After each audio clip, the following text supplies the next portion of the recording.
पाकीज़ा हो। आज मैं आपकी आंखें खोलूंगा। अभी तक आप ये मानते आए हैं कि हमें लायन एटीट्यूड चाहिए, जिंदगी जीने के लिए लायन एटीट्यूड चाहिए। नहीं, आपको कॉकरोच एटीट्यूड चाहिए। आपने मुझे सही सुना, आपको कॉकरोच एटीट्यूड चाहिए।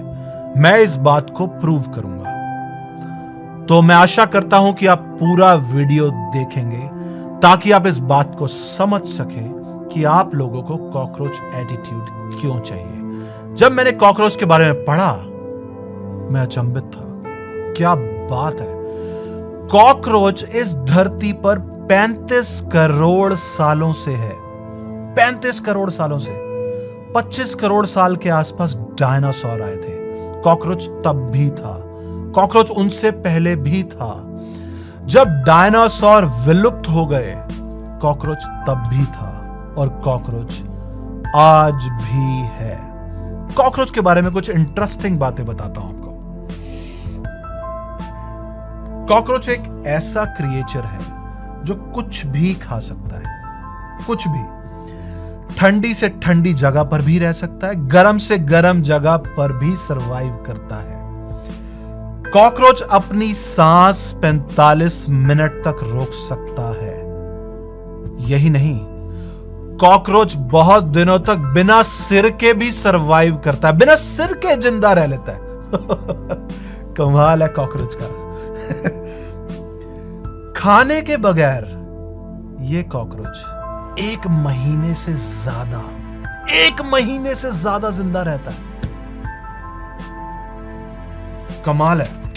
नेचर का एक सिंपल सा नियम है, इस प्रकृति का साधारण सा नियम, जो अपने आप को थोड़ा सा वातावरण के अनुकूल कर लेगा, वो जरूर जिएगा, जरूर सरवाइव करेगा। The most adaptive will survive.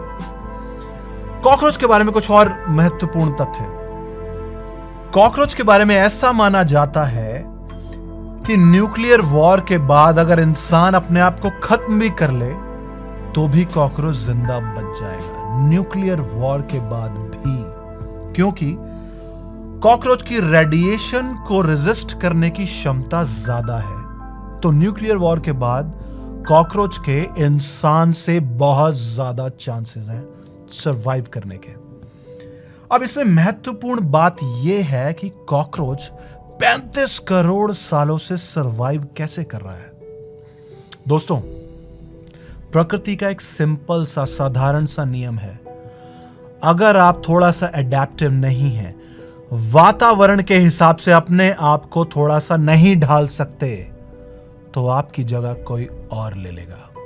Steve jobs, Apple company जिन्होंने स्टार्ट करी, अपने पहले चरण में स्टीव जॉब्स को कहा जाता था कि वो बहुत ही घमंडी इंसान है, बहुत घमंडी कहा जाता था उन्हें। जब उन्होंने एप्पल दोबारा ज्वाइन किया 1996 या 97 में, एप्पल दिवालिया था, दिवालिया। स्टीव जॉब्स ने अपने पहले दिन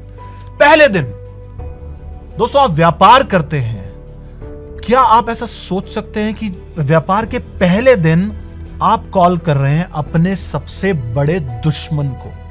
स्टीव जॉब्स ने जब एप्पल रीजॉइन किया, पहले दिन उन्होंने कॉल किया अपने सबसे बड़े दुश्मन बिल गेट्स को। और उन्होंने ये कॉल क्यों किया? एप्पल को जरूरत थी पैसे की।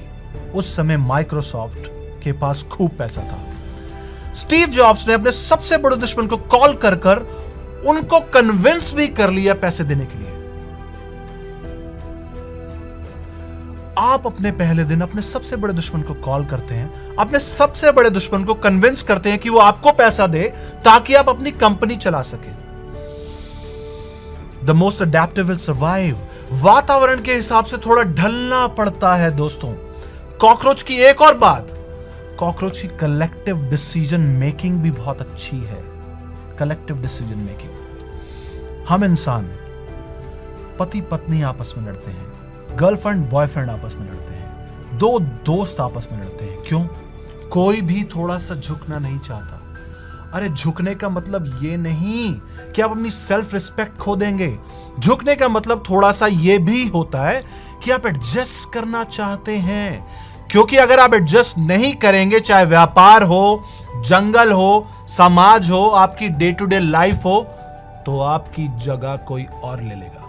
ऐसी बहुत सी कंपनीज को आप जानते होंगे जिन्होंने समय के हिसाब से अपने आप को नहीं बदला और आज उनका नामो निशान नहीं है।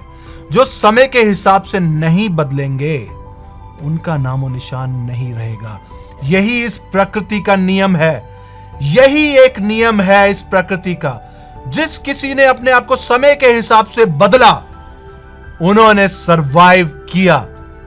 आप अपनी जिंदगी में तरक्की चाहते हैं, व्यापार में तरक्की चाहते हैं, समय के हिसाब से अपने आप को बदलिए। यह प्रकृति आपको तरक्की देगी। अपने रिलेशनशिप अच्छा चाहते हैं, समय के हिसाब से थोड़ा सा एडजस्ट कीजिए, आपको सफलता मिलेगी। यही है इस प्रकृति का नियम। सबसे ताकतवर सरवाइव नहीं करेगा, सबसे बुद्धिमान भी शायद सरवाइव नहीं करेगा, बट समय के हिसाब से थोड़ा सा बदलने वाला हमेशा सरवाइव करेगा।